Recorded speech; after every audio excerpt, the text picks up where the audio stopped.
I've got Ian Tucker from Insight Timer. How are you, Ian? Good morning, Steve. Doing well? Or good afternoon, good evening, wherever you are. Evening in Australia, morning for where you are. It is. It's 10 o'clock, yeah. I've noticed you're live streaming frequently on Insight Timer as well, which is pretty good. How did you come across Insight Timer? What's been your story? Well, two or 3 years ago, so really just before the world changed with this COVID thing, I was doing a lot of talks, workshops around the UK and sometimes across Europe. And we all had to have a bit of a rethink and a plan B. So I'd still got the message, I'd still got the content, and I just happened to read in an article about this upcoming app called Insight Timer. I'd got some recorded material, put it on there, and was just really pleasantly amazed at the take-up of it, really. I mean, this global audience overnight, and suddenly your material that you're used to delivering in a room with so many people can be anywhere in the world at any time. So it's a great platform, really good. Yeah, because Headspace at one point was and you had Calm as well, were the biggest meditation apps. I remember Insight Timer back in 2018. It was about $5 a month. And there was a few teachers. So I came across it very early, and I kind of knew they had a good thing going towards it. And look how far it's come. Live streaming now. Got courses. I pay a yearly subscription, which is nice as well. Yeah, good plan. Yeah, I think it's a really interesting bolt on the live that you talk about, because it's growing. I mean, I think they're up to something like 10,500 teachers now and 15 million users.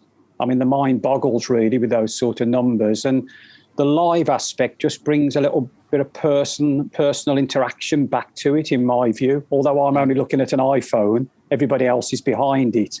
It just brings that connection back, rather than it become this big sort of churning out machine of material. So I've really taken. Is that where you and I first paths crossed on a live session? Is that one of the lives? It's usually, which is good. It's 5 p.m. Sydney time, so I came across it, and I think you were teaching a basic Buddhist meditation by the sounds of it.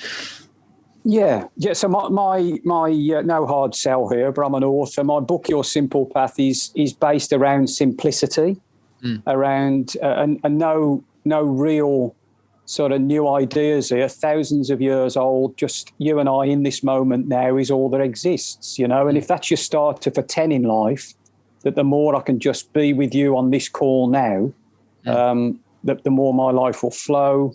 Then that's really what I teach. It all defaults back to, what about just having a go at this moment? We've all got stuff. We've all got a story before this moment. We've all got uncertainty after this moment. But why wouldn't we just give ourselves this moment, just a few minutes? And I'd started a small live stream called Find Calm in a Crazy World. 15 minutes every morning. And it's just taken off. It just seems to have found an audience, and receiving some lovely personal messages and emails via the website. So it's all good. But about this moment would be the summary. Have you been a full-time meditation teacher your whole life, Ian, or have you had different careers? No, so for 25 years, I was in lighting design. I was sales and marketing director of the UK's largest lighting company, and had a bit of an epiphany. We just closed down our about 10 years ago. We just closed down the financial year. It was Christmas Eve. Had a great result. European president called to say, well done on delivering that.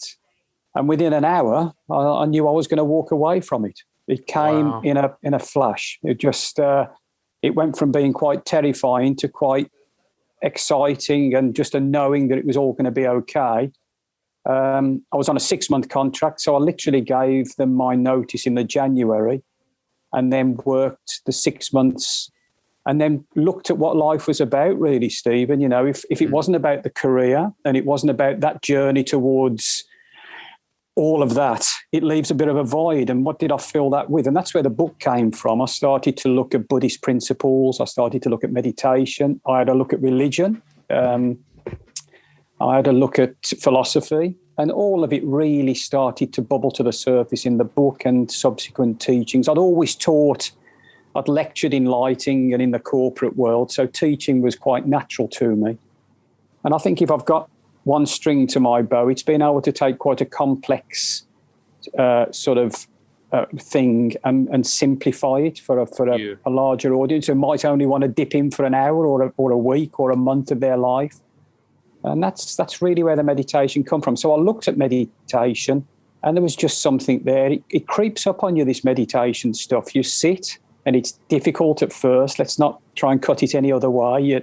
Your mind says, we don't want this. I'll take it from here. No more silence. But then after a few weeks, I realised actually I'd started to round the edges of things that bothered me. Things seemed to pass me by a little bit more and didn't stick.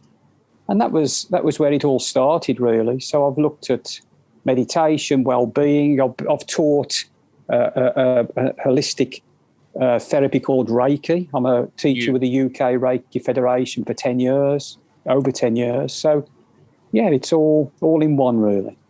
Yeah, look, what an amazing way to earn a living, being a meditation teacher and teaching meditation.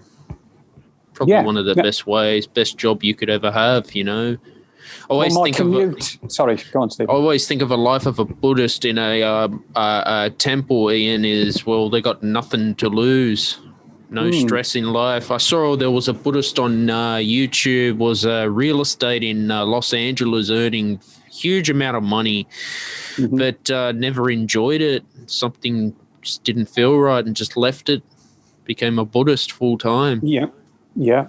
I think what you've got, the key, certainly in the Western world, and I think this is probably a global message, is we've still got a life to live. And there seems to be this connotation about meditation that you need to be on top of a mountain, or you need to be in a temple or in the middle of a forest, and you can't. But it's taking the essence of what that gives you and then using it in everyday life. I think that's the balance we have to find now in the modern world.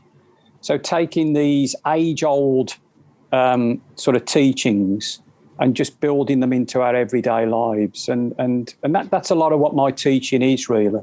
There's another wonderful app that I'm involved in called Circles Live. I don't know if you've come across Circles Live yet. Is it on the App Store? Yeah, it is. Yeah, so have a look at Circles Live. A really interesting concept, just growing. I've been there for about 3 months now. And the emphasis is, the clue's in the title, it's all about live meditation with a small select number of teachers. Free to use. You can subscribe should you wish, just like Insight Timer and the others. But there are free weekly classes. Circleslive.com. I think that's worth a look as well for yourself or any of your listeners, Steve. Yeah, I'll check it out. I'm always open to having a look. The founder of Headspace, Andy Purikombi, was a Buddhist, full trained monk, but he then decided, okay, how am I going to use my training? So I think he's worked in some mental health institutions, but created the Headspace app. That was my first meditation app I came across. I was in university at the time, struggling with concentration and focus. So it's really helped me a long way.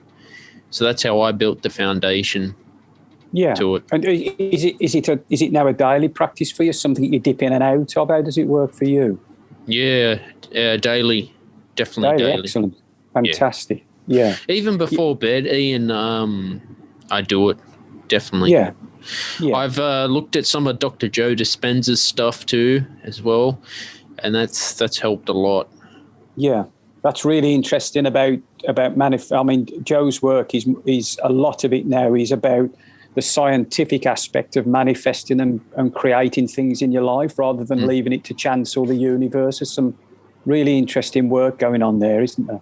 Yeah. I wonder where we'll be in 10 years' time with all of this stuff unfolding about, it's gone from can we manifest to we can, and the story of The Secret was about if you see it, you can have it. And Joe's now sort of bolting on the scientific proof that actually there's parts of the brain that really do light up when you connect with something that you haven't got and bring it towards you. And so that's really interesting work.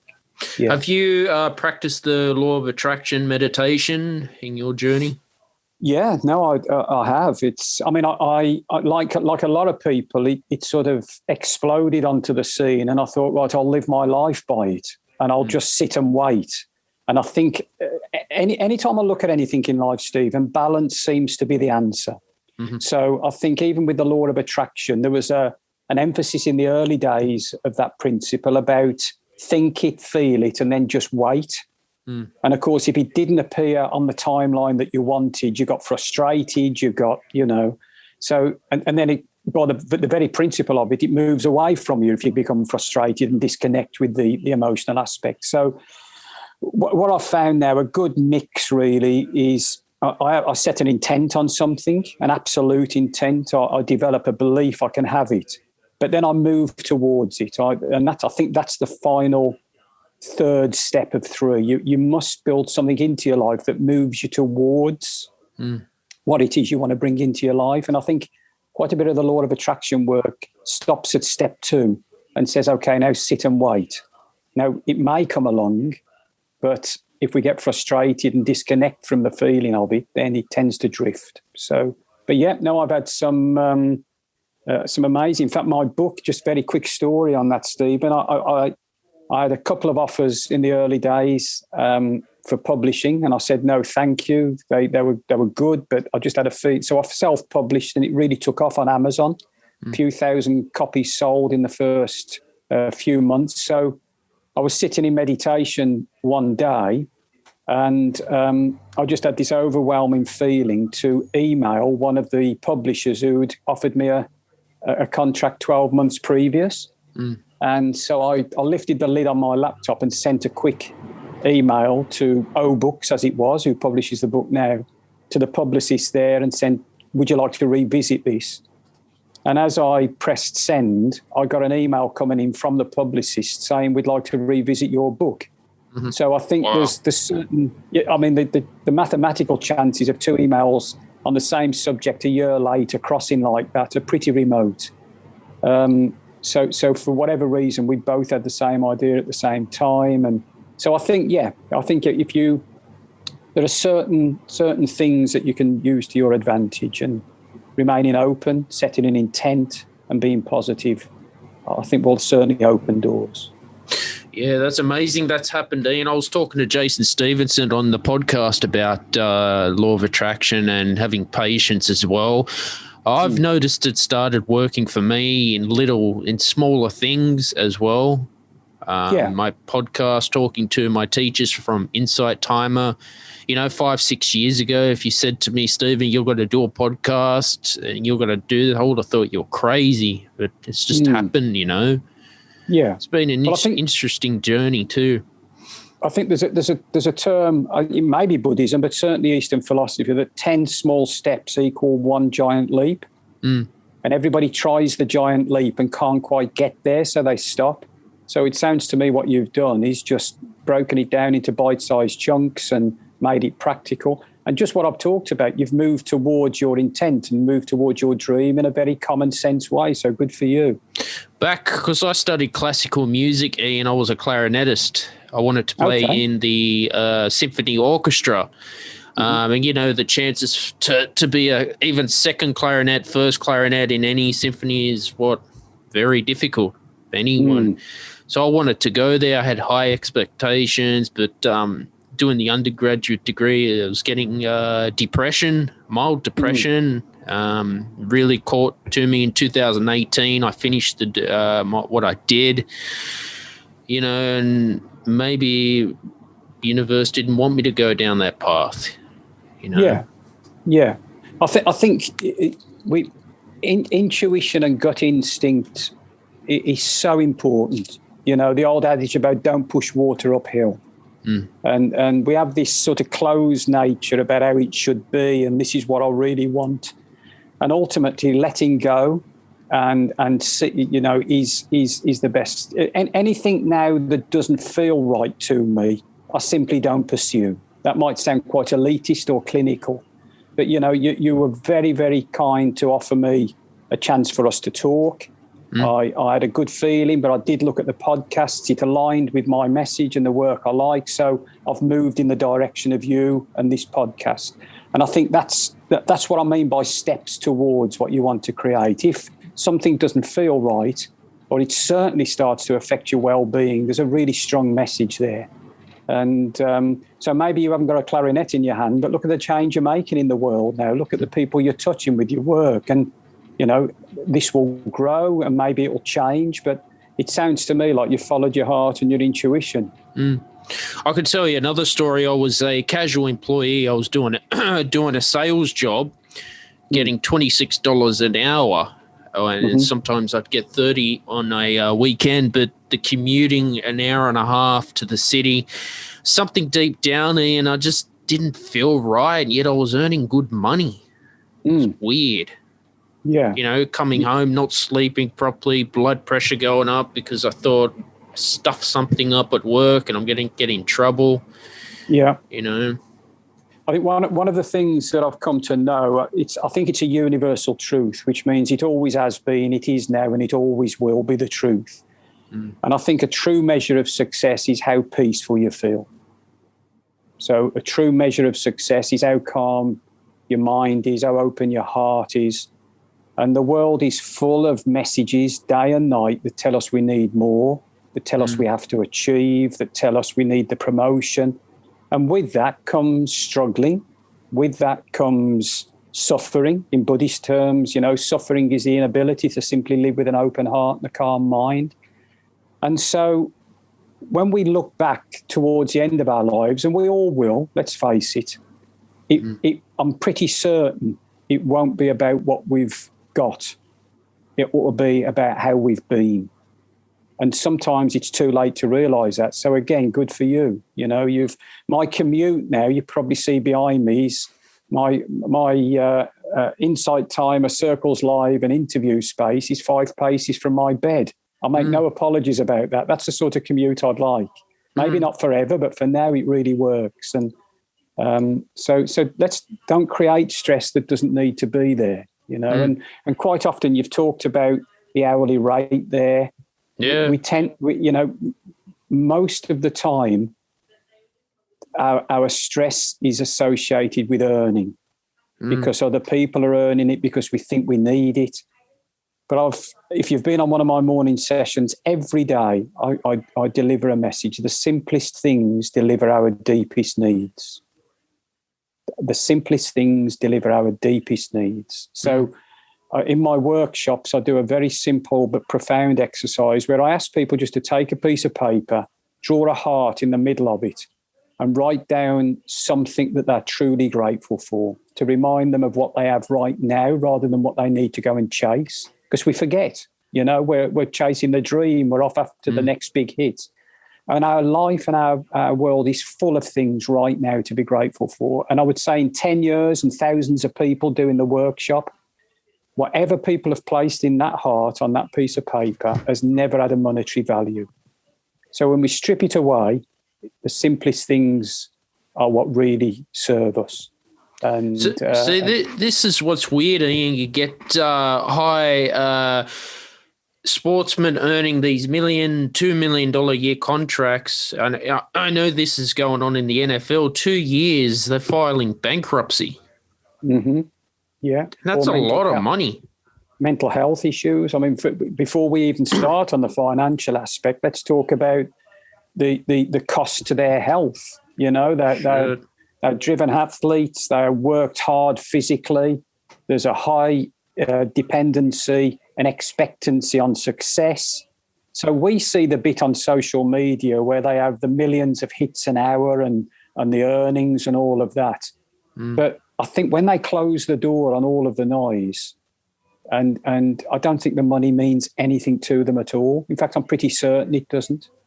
In fact, I've known one or two athletes who I won't mention who have football or soccer players, as it's a global message, and they've earned fantastic money and just fell out of the game, fell out of love with the sport, fell out of love with themselves, didn't know who they were because they were in the public eye all the time. Now, I'm not saying it can't be an unbelievable existence, and I'm sure it is. People screaming your name, each week, but balance. We're back to balance again. That word, finding balance in life.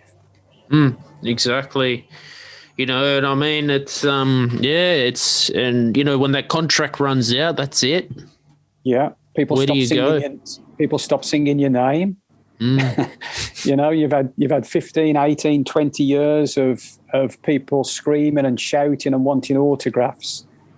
And then suddenly somebody else's name is being sang. And who are you? The author Wayne Dyer used to say, don't become the name on your business card, the title on your business card. Don't become the title on your email signature, because if that title disappears and we can't control anything in life, who are you? So work on you, not on the title. The titles can follow, but build a foundation and around you as a person. Really know yourself. Yeah, Wayne, is it Wayne Dwyer or Wayne Dyer, is it? Wayne Dyer. Yeah, he's unfortunately no longer with us. He's been a massive influence on my life and career. Oh yeah, he's a very interesting man. I've got some of his stuff on Audible as well. I've got to re-listen to it. Yeah, it's just interesting how he explains spirituality as well. Yes. Yeah. So he takes the religious stigma out of it, really, and he said there's just something bigger than us. Think of it that way. Spirituality. The word spiritual literally means contemplating something bigger than you. So over the years, somebody's put the word God to it. And depending on where you are in the world, a man with a long grey beard, or 10 Commandments, or, a turban, or whatever.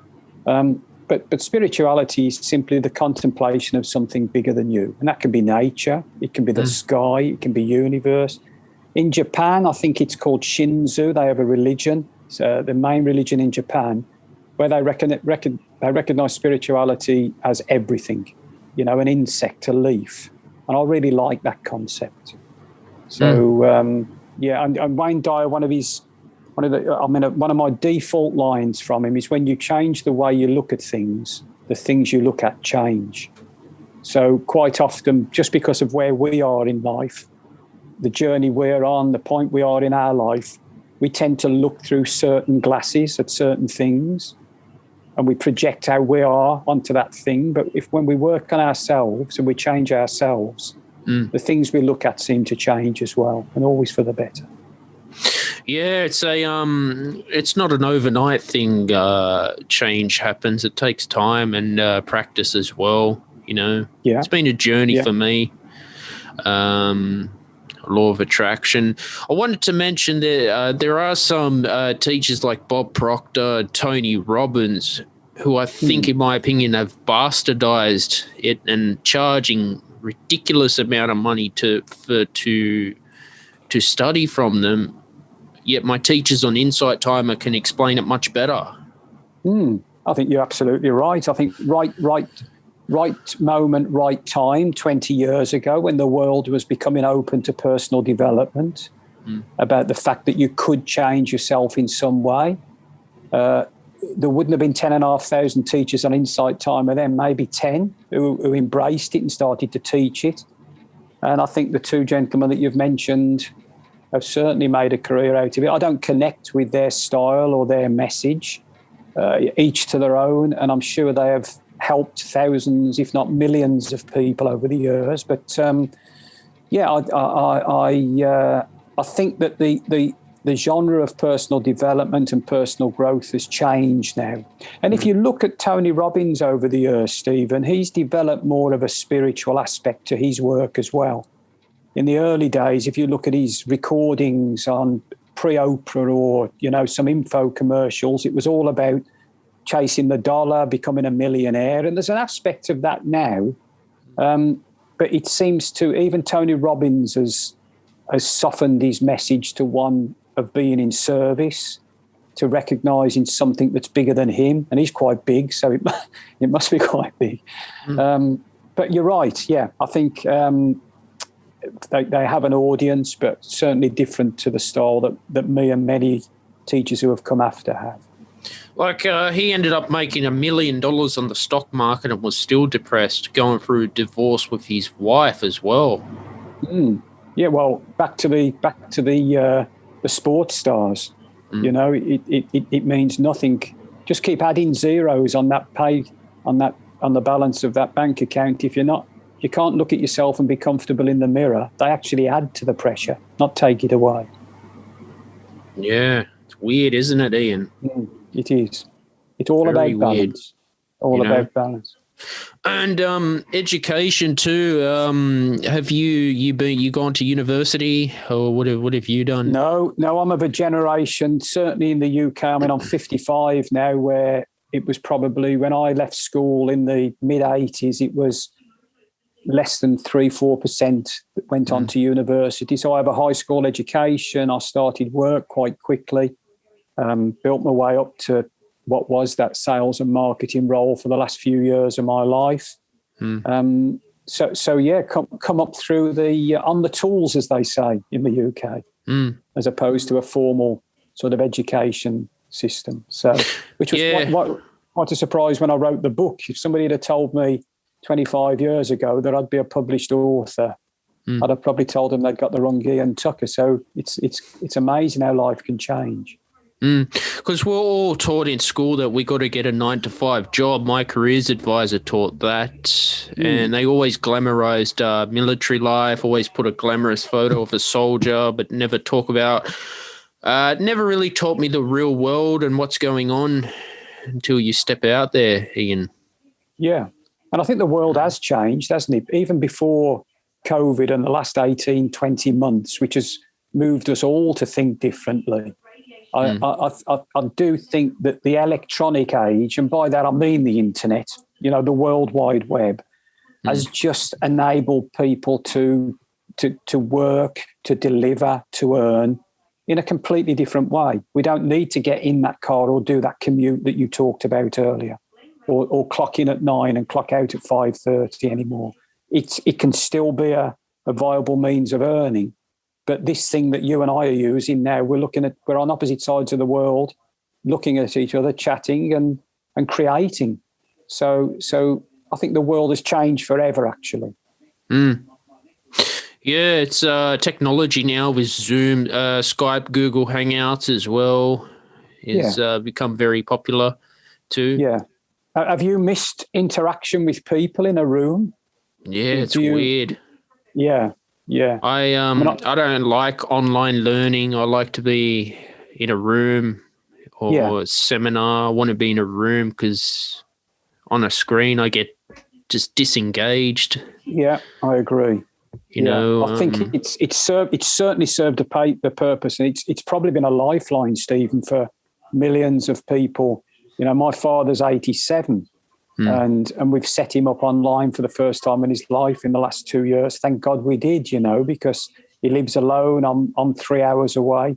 So it has a purpose. But I think that when it comes to learning, I think human interaction in a space, the energy of other people, learning together, and just the enjoyment of going somewhere on a day with an intent, with a new group of people.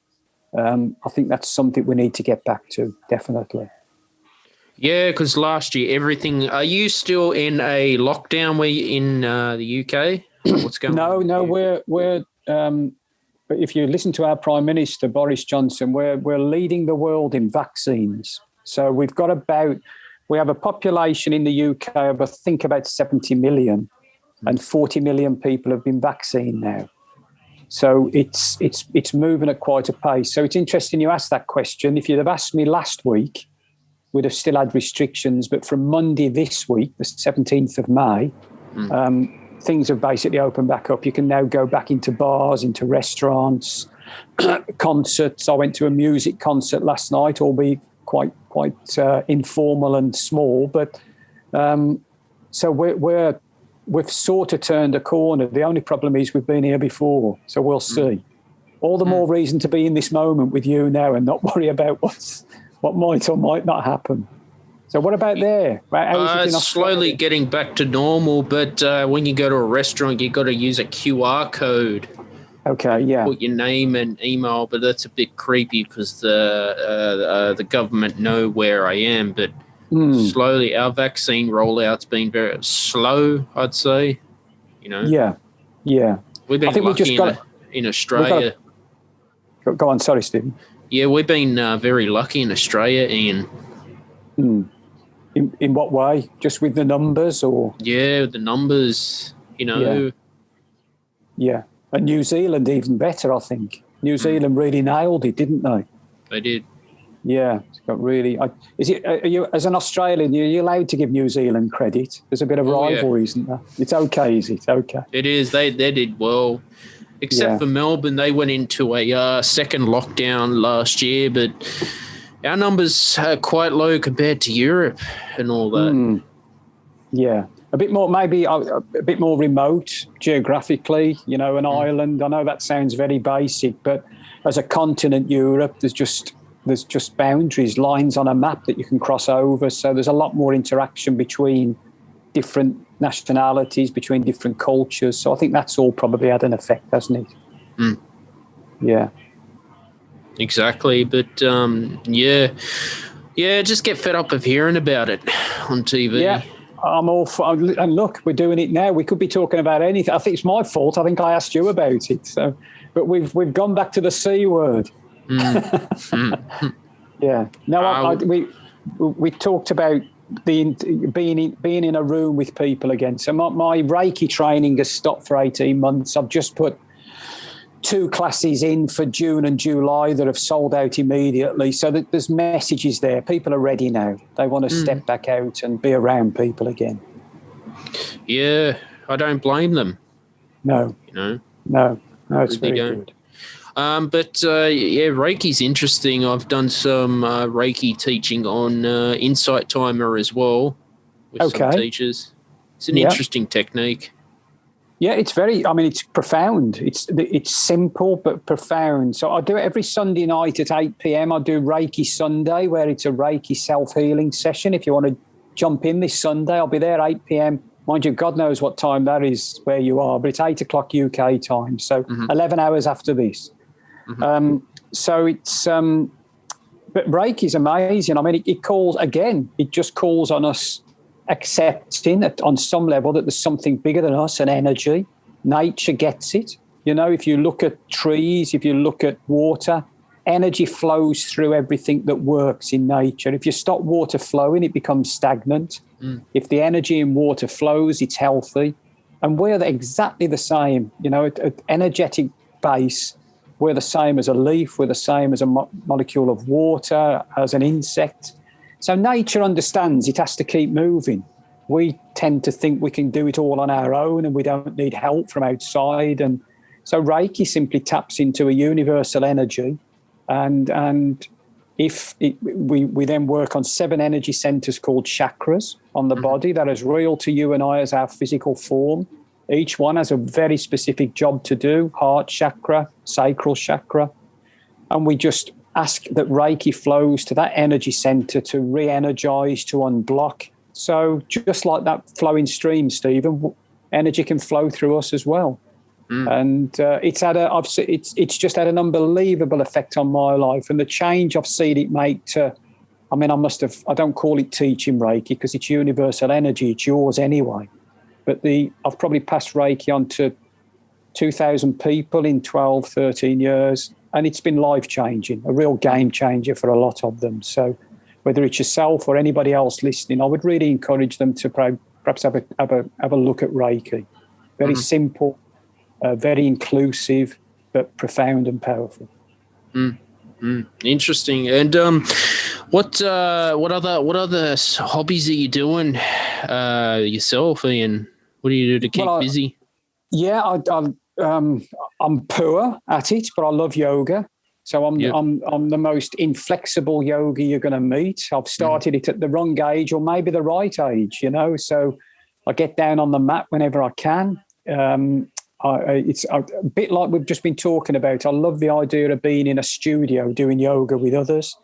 Being in a room on my own or with my partner is, on a mat doesn't quite carry the same enthusiasm. I've got a passion for football, soccer. My team is West Bromwich Albion. Have you ever heard of them? They ever heard of familiar? Good. I've heard of Manchester United. The ones I was following for years. We're in the same league as them, but not quite in the same league, if that makes sense. So we play Manchester United, so I love soccer and nature, really. I know that seems to be a pretty standard response from people who do what I do, but over the last 4 or 5 years, I've developed a real love of nature and just being outdoors. And I live in talking to somebody in Australia, I can't brag about being on the coast, but I live in the southwest of England, in Devon, which is the surf scene for the UK. The only Devon and Cornwall is a small surf scene, and I'm blessed with lots of woods and forests around. So, just getting out and walking has been fantastic in the last 18 months for me. Getting out each day and just walking and being in nature. Reminding myself that nature gets it. A tree doesn't go chasing for stuff. It knows it has everything it needs right there. So it's a good source of inspiration for my work as well. Yeah, you got to get vitamin D, definitely. Yeah. Which living in England isn't always easy, Stephen. We don't have a lot of sun. Even in Australia too, when you get those overcast days and it's cold, it's sort of miserable. Yeah. So do you guys get a lot of sun in the wintertime, or what's it like? No, it's definitely 4 seasons here. So we sometimes don't get a lot of sun in the summertime, never mind the wintertime. So, I mean, it looks like today, this is towards the end of spring, early summer for us, and this is probably the 9th straight day of rain that we've had in the southwest of England. When I say rain, it's been relentless all day. So for this time of year, that's quite rare, but we count our blessings when the sun comes out. There's no guarantees in the UK. My partner, she's from Barcelona, and she needs the sunshine. She had a couple of days without sun because obviously in Barcelona and Spain, it's very warm. A couple of days without sun, and she goes looking for light. So, Does it ever get hot in summertime, like 40 degrees? No. We start shouting about it if we get to 22, 23. That's like a winter's day. That's pretty much a typical winter's. That's a beautiful day in Sydney. That's like beautiful weather. And you guys are lucky you don't get a heat wave. No. We get 25, 26 degrees and nobody goes to work. I'm joking there, but we literally think, okay, it's too hot. This is crazy. The Earth's going to melt, and it's probably a mild autumn day for you there. So So it's definitely 4 seasons, which is beautiful. I did some work in the Middle East a few years ago, and every meeting I walked into, I was still in the lighting game then. And every meeting I walked into, I'd start to talk about how hot it was. How hot, isn't it hot? This was in Dubai and Saudi Arabia and Kuwait. It's warm, the heat. And after about the 3rd day, that my chaperone who was taking me around said, can you stop talking about the weather? We don't talk about, you're in the desert in the Middle East, it's hot, we know. So, but in Britain, we always talk about the weather because it's so changeable. So he tipped me the wink that they don't do that there. They don't need to because it's just always hot. So, yeah. Yeah, also, too, your body must acclimatise to the heat because you go to the Northern Territory all year round, it's summer. 30 degrees in the middle of winter, then you get the wet, so muggy, it's like, feels like it's 50. Yeah. I spent some time in Japan in 2017. I spent a month there, and that was the first time I'd ever experienced real humidity. And it can be difficult. But you look at Scandinavia. I was watching a documentary a couple of weeks ago around Iceland, and they were getting 3 or 4 hours natural daylight in 24 for a few months, and that must be, never mind the cold weather, just the dark must be a bit of a slog. So yeah. Do you guys get very thick snow in England, or? It's I mean we're not a big country, but it's more northern than southern, really. So you can drive from the south to the north in about 6-7 hours. But north tends to be more central and north. Snow, sorry, it tends to be more central and north. But we'll have snowfall, every year, winter. But nothing like we used to. Whether I'm just harping back, but in the 60s and 70s, I remember it being, you couldn't open your front door for it. We don't get that now. I think there's a definite something's around climate change and affecting even the day-to-day sort of weather. In Australia, you've got to go up to like the Blue Mountains, even up to Orange for it to snow. Okay, yeah. But it's not. It does snow, but it doesn't get ice. The ponds don't freeze up. So what's the coldest that you experience where you are? Probably about 6 degrees. Oh, okay. In Canberra, if you go to Canberra, it can get about -1, sometimes -3. Okay, yeah. See, I like the winter better than the summer. Yeah, I'm an autumn man. I've always liked it. Certainly, but there's an interest in. I got involved with a healing modality. It's a science and a type of food called macrobiotics. I don't know if you've ever heard of macrobiotics. Not yet. And it originated from Japan. And in essence, it's about aligning your body and your personality to certain types of food. And I mean, they have some amazingly positive effects on well-being. People go to the macrobiotic school in the south of England with skin conditions they've had all their lives, and almost in real time, because they simply change the diet, it moves. And they said that in macrobiotics, they think that we're all born pre-programmed with a favorite season that we're more aligned to. So if I'm autumn, I'm more about the gentle nature of autumn and letting go. If you're winter, it would be probably the slower pace of winter and everything that goes with winter, maybe just taking it easy and not being too... And then you get these fiery characters, and guess what? They align to summer. You can just tell as soon as you meet them that they're not going to be great through a dark winter. So, in macrobiotics, they think we're all aligned before we've even been born to a certain... And we come into our own. They say, if you're going to do any creative work, do it in your season. That's when the juices flow. That's when you're at your best. So it's good to highlight and acknowledge a time of year when you're feeling a bit better about yourself. So what is it for you? Winter for you? Yeah, winter for me. I find I can sleep better. I don't really don't hate the heat. Yeah. Just get tired and fatigued. Everyone's different, you know. Yeah, absolutely. Yeah. The weather, say if you were to go down south, Tasmania, it seems to be more cooler down there. But if you go in the Northern Territory, summer all year, always hot. Yeah. All about balance. I keep coming back to that, even the weather. Although Billy Connolly, you probably know him because he's big in Australia, the Scottish comedian Billy Connolly, he said there's no such thing as bad weather, just the wrong coat. So in other words, it's the weather is just the weather. We've just got to dress right for it. There we are. Oh, it's interesting. Yes.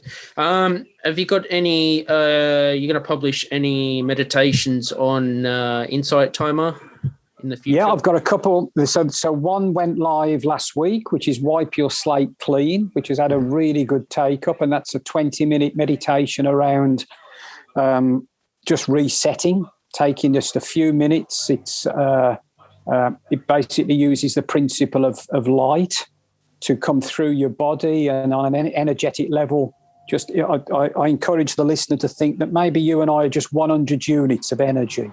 And in that mix, there's happiness and sadness and hope and grief, and we can change that mix at any time.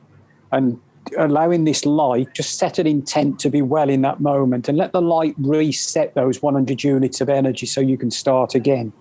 And that's had some lovely feedback if you look. So, and I've got a couple of Reiki self-healing and meditation recordings coming out in the next few weeks. So I like to put out maybe one or two a month just to keep the momentum. And I can wake up. I was on a walk about a month ago, and it was a very windy day, and there was wind moving through trees, and I just got this overwhelming feeling to walk straight back here to the studio and record a session around wind and trees and nature. And so I never quite know where the next one's coming from, Stephen, if I'm honest. But yep, there's a couple going live soon.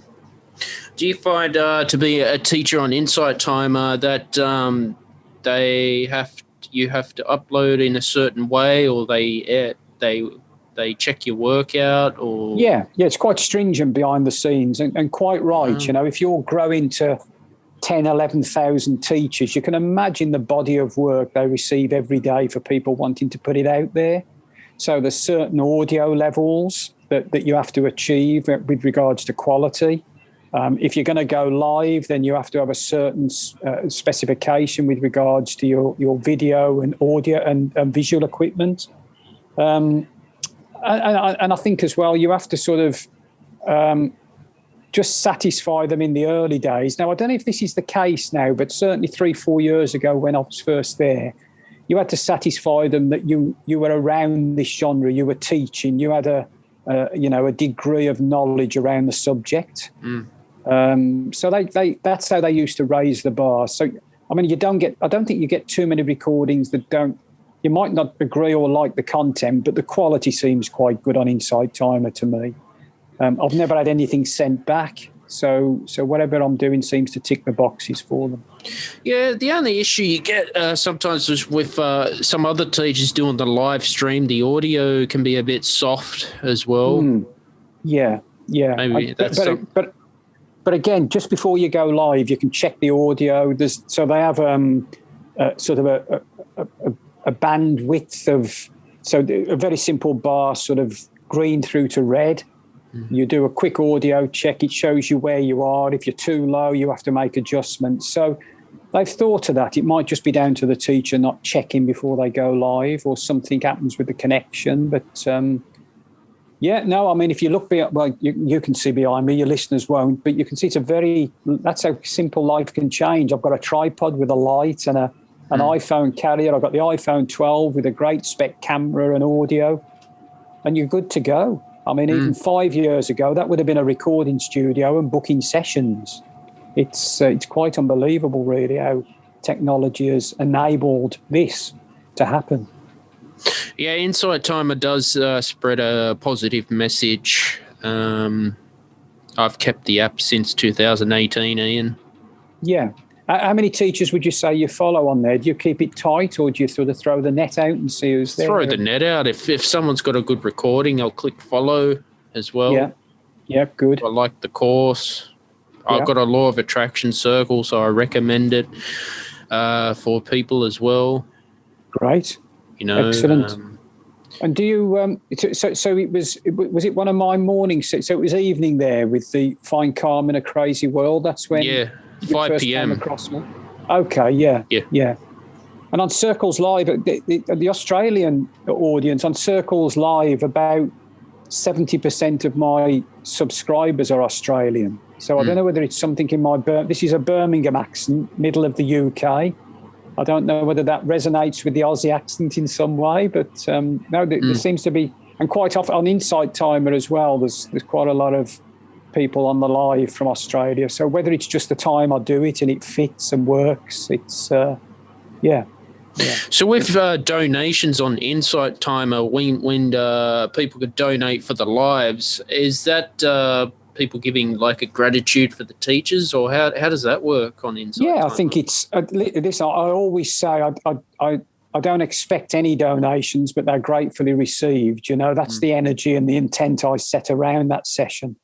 But the model around Insight Timer is that they have a big, move donations to one side for a moment. They have a big pot of money coming in from subscribers and other revenue streams. And then the more successful, and by that I mean the more popular you are as a teacher, the more you take of that pot. Gotcha. So the more views I get, or the more listens I get on recordings, the more I reply to people who have donated or have commented or reviewed, the more interactive I am, then I take a percentage of that pot. And then the donations sit aside, and they take a bit of the donations, but they recognise that the people want the money to come to you for the work that you're doing. So there's two ways to earn money there. There's the pot of money that you take a percentage of, depending on how busy, how successful, how many listens you have. And I think that's only right. If you've got a teacher getting 10 listens a month and you've got another one getting 20,000, then, that second teacher should probably get more revenue whilst the other one builds their interest up. So that's how it works on Insight Time. A very, very good company to deal with behind the scenes, very authentic, honest, open, professional. So what you see at the front end is what I've experienced at the back end. No, as long as you're happy. I mean, if they got oh God, how many teachers on it? It must be a very successful app, Yeah. I just think the only thing I would say, and they're probably looking at it themselves, is I think there's a saturation point with anything. And when you start to get to 11,000 teachers, maybe you ask a question about, where do we take this? What's the next step? Does 11,000 become 20,000? Because, okay, there's 14 million listeners, but if you're growing teachers twice as much as you are listeners, then it starts to get a little bit noisy, I think, for the people who are using the app, would be my view. And I don't quite know what the answer is on that, whether they drag it back, whether they only keep teachers who have a certain sort of hit rate, but I think we'll probably see some changes with it in the next 6 to 12 months, where they might just try and tidy it all up a bit, because it's growing at an amazing rate. But great platform. Yeah, they've hit 18 million users. Have they really? Wow, that's a lot. So that's grown by 4 million in less than 1 year. So it might be a message for you, Stephen. There might be another opportunity for a second platform. Shiels Productions. There we go. Hold that thought. Never know. I might do some music in the future. I have a friend of mine called Ajna, who I use a lot of his music and tracks on my meditations. And Ajna had a library of music he'd completely forgot about. Loved it, created it, was very proud of it, but it was gathering dust, if he was honest. And I introduced him to Insight Timer, and 6-8 months later, it's getting thousands. It's suddenly shone a light on it again for him. He was absolutely amazed. So hold that thought as well. Who knows? Good for you. Never know. I'm very happy with the app. I'll keep it. That's what I like. I've noticed they've got live yoga as well. Kino McGregor, she's like a big Ashtanga yoga teacher on YouTube. Yeah. Was featured on it as well. Yoga's proving even in the general live sessions, it's proving really popular, isn't it? People seem to... There's a lovely yoga app, very low priced, very high quality, called Down Dog. Yeah. I don't know if you've ever heard of Down Dog. Got that. Yeah, I really enjoy Down Dog. I think it's it's about $6 a month, I think, maybe $7. And you get total access. I think the way it flows, how interactive it is, how inclusive with different levels, how flexible, if you excuse the pun. I'm in the app rather than me when I'm doing yoga. So I enjoy Down Dog, but I think maybe that's where Insight Timer will go. It will start to break out into different genres and different things, as opposed to have it all in one place. I'm sure we're not saying anything they're not already looking at head office. Sonic Yogi, I've had him on the podcast a few times, does some good, Tibetan sound bowls, meditation. I came across him back in 2018. Okay, I'll check him out. I don't know him. So Sonic Yogi. Yeah. Yeah. Okay, I'll take a look. Thank you. And I like Tibetan bowls. Yeah. They're good for the brain. Have you been to a sound bath in real life? Not real live. I've done it live on the app. Yeah, I mean, if you can experience one live, it's quite amazing. I went in not skeptical, but okay, the lady at the top end of the room has a collection of weird-looking things, and the sound and the frequency and the energy and the ambience she created was quite unbelievable. So I think I was the only one not snoring. And even I have to admit, I dozed off at one point. And so it was I think it's very popular. I'm sure you'd find one quite close to where you live. I would, if you really enjoy that sound, I would give that a go. But go and lie on a mat somewhere with a blanket over you in a room. You'll really enjoy it. David G is a well-known teacher on the app. Kenneth Sorrellis too. He's been on YouTube for years. Yes. He's on Insight Timer, which is pretty cool. Yeah. Well, I think, listen, any platform or opportunity that brings you, how many million did you say it is now? 18 they've hit. That's a big audience. It doesn't matter whether you're starting out as a teacher or whether you already have a following. To have 18 million people who could access your work is quite unbelievable. So it doesn't. I know that I'm not sure if you're familiar with Russell Brand. Yes, he's Russell on Brand, there. Yeah, and I mean Russell Brand has seen the opportunity, and there was an American singer-songwriter. I can't think sold millions of records, and she popped up recently as doing a meditation course on there. So yeah, I think it's big news. Yeah. It'll go a long way. Yeah, look, Ian, thanks for coming on the podcast today. Where can people find you on Insight Timer and your social media? Yeah, so the best thing to do would be to visit www.iantucker, IANTUCKER, iantucker.co.uk. That's a great starting point, and links to all of my work can be found there.